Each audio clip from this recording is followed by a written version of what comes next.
Привет всем! Сегодня у нас третий день в Венском зоопарке, в зоопарке Шонбрунн. В первых двух фильмах вы посмотрели много разных животных. Я вам немножко рассказал о том, как организован зоопарк, кто его собственник, как он управляется. И сейчас мы посмотрим заключительную часть про других животных, которые не вошли в первые два фильма.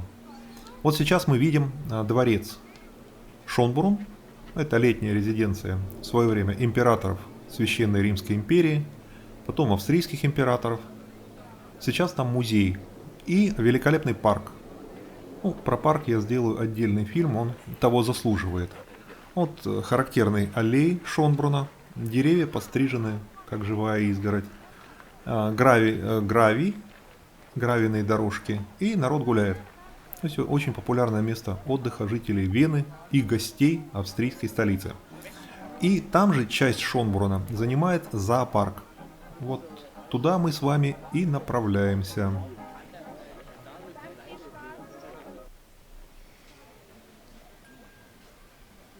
Покупаем билет и вперед.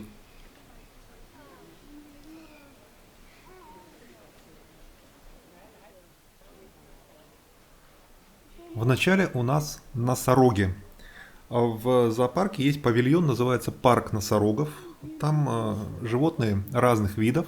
Носороги бывают, в общем-то, от маленьких яванских, которые весят всего-то 1,5 тонны, до больших видов весом 2,5 тонны. Носорог – это такое реликтовое существо. Говорят, что наиболее близкое к динозаврам.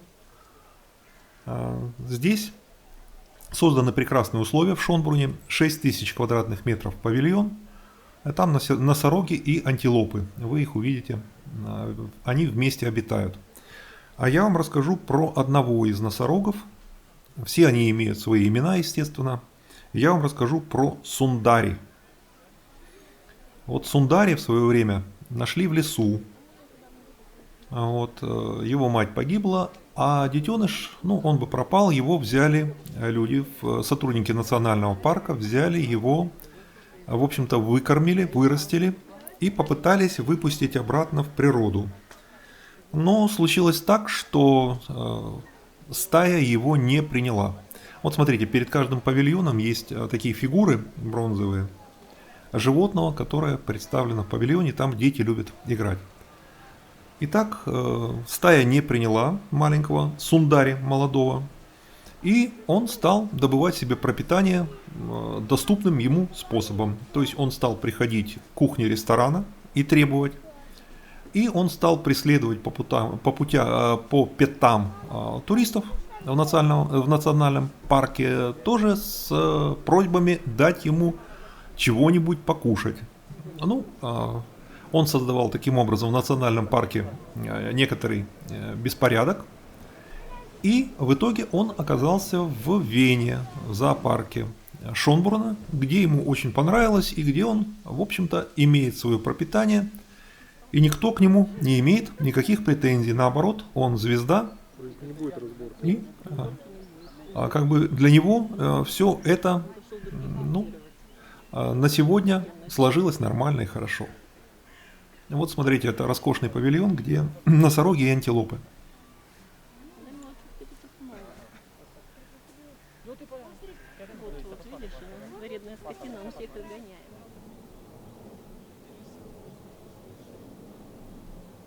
Есть несколько смотровых точек с разных сторон.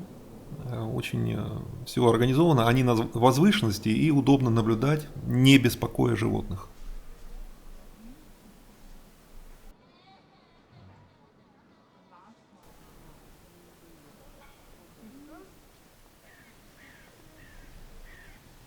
Это у нас олень.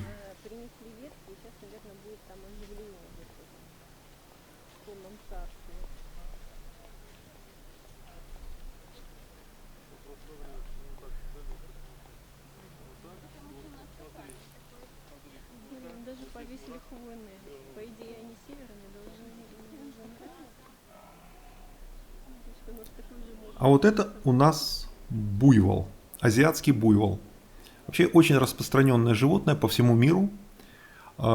Буйволы, вот азиатские, они значительную часть своего дня проводят в воде. Весом такое существо около тонны, то есть весит немало.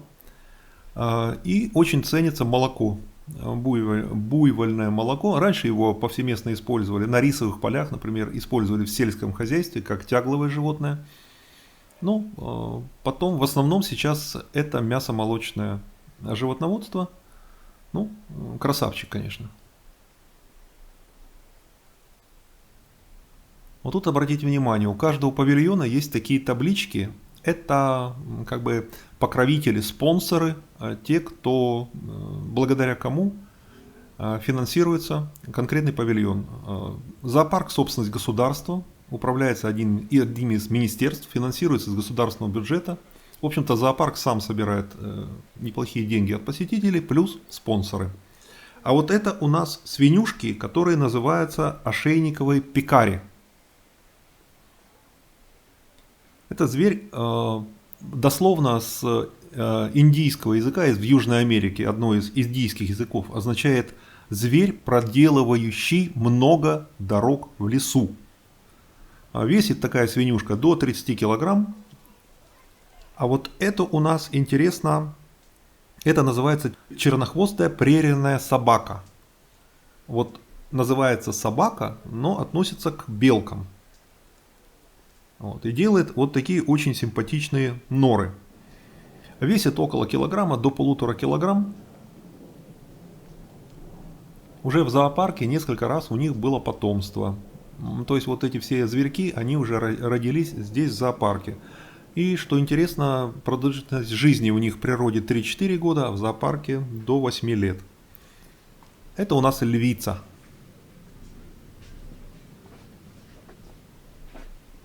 Наблюдает за происходящим.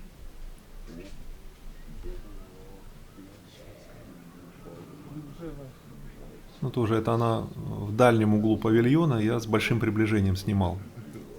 А вот это аллеи Шонбурна. Там много белок. То есть, если вы идете в Шонбурн погулять, берите с собой орешки. Я как-то кормил, она буквально залазит тебе на колено, вот, то есть подставляешь ногу, она по штанине забирается на колено и с руки у тебя берет, сидя у тебя на колене. Ощущение, конечно, очень интересное, детям очень нравится. Вот, поэтому белок там много, не забудьте орешки. Это съемка октябрь месяц был, ну, как видите, народ в футболках.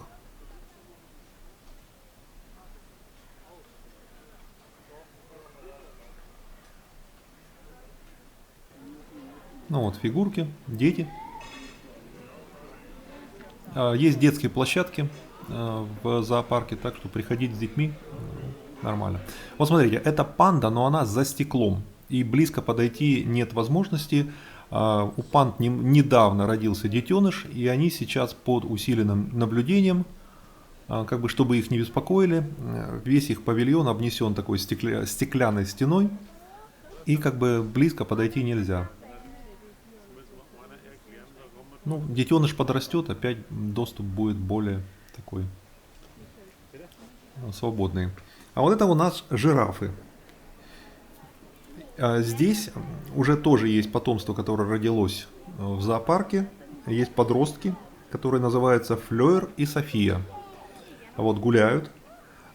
Здесь очень интересный павильон. У них новый павильон. Зимний сад, где они зимой будут находиться, 440 квадратных метров. И открытая площадь 1770 квадратных метров. И вот интересно, что этот зимний сад, на крыше там панели солнечные, которые полностью обеспечивают отопление, освещение павильона. А под павильоном находится 120 тонн гальки. Вот эта галька аккумулирует за день тепло, ночью отдает.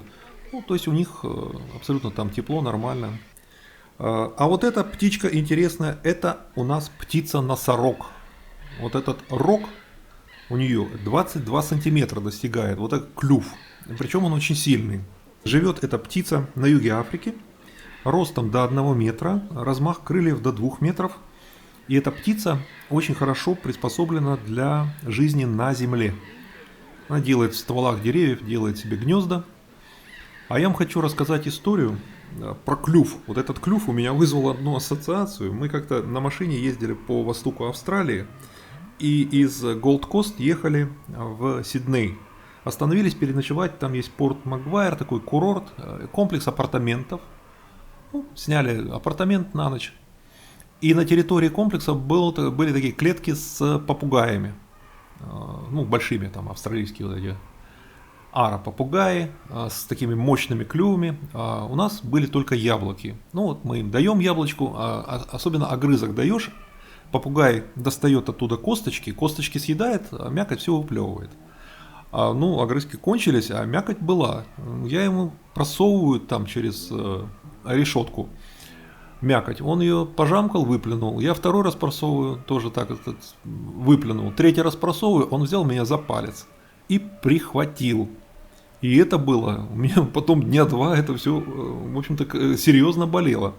А потом уже мы обратили внимание, на клетке была надпись «Осторожно, я кусаюсь». То есть, когда он 2 раза получил яблоко без косточек, он на 3-й раз просто взял меня и цапнул. Сказал: ты что, тупой что ли, не понимаешь, что надо давать попугаю? Так что вот такой клюв. А вот этот товарищ своими 22 сантиметрами, интересно, он может ущипнуть очень так серьезно. Вот они устроились. Причем они устроились прямо вот у низкой стеклянной изгороди. И людей абсолютно они не смущаются. Они так. У них своя жизнь, у них парочка такая сладкая там. Иногда они встают, походят, потом вернутся.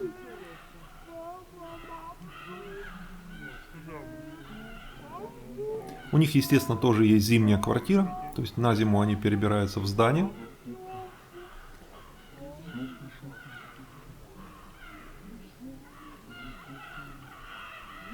Три фильма получилось про Венский зоопарк. Я уже говорил, что это первый зоопарк, посещение которого не вызвало у меня чувство сожаления, чувство жалости. Потому что было видно, что для животных созданы прекрасные условия. В некоторых случаях зоопарки, я рассказывал в прошлых сериях, некоторые виды существуют сегодня благодаря зоопаркам, потому что в природе уже их нет. Для некоторых, как вот прерийные собаки, жизнь в зоопарке удлиняет им их жизнь в 2 раза. То есть как-то вот брать и осуждать, если созданы нормальные условия, если подошли не просто вот клетки, в которых маленькие клетки, в которых животные несчастные мучаются, а если это так, как это сделано в Вене, по-человечески, то, в общем-то, зоопарк для меня стал таким приемлемым местом. Раньше я категорически избегал посещения вот такого. Посмотрите другие серии. Если будете в Вене, прийти сюда, прийти с ребенком, это абсолютно нормальное развлечение. На этом все. Кликните, пожалуйста, котик, откроется окошко подписки. Подпишитесь на канал, поставьте лайк и успехов вам!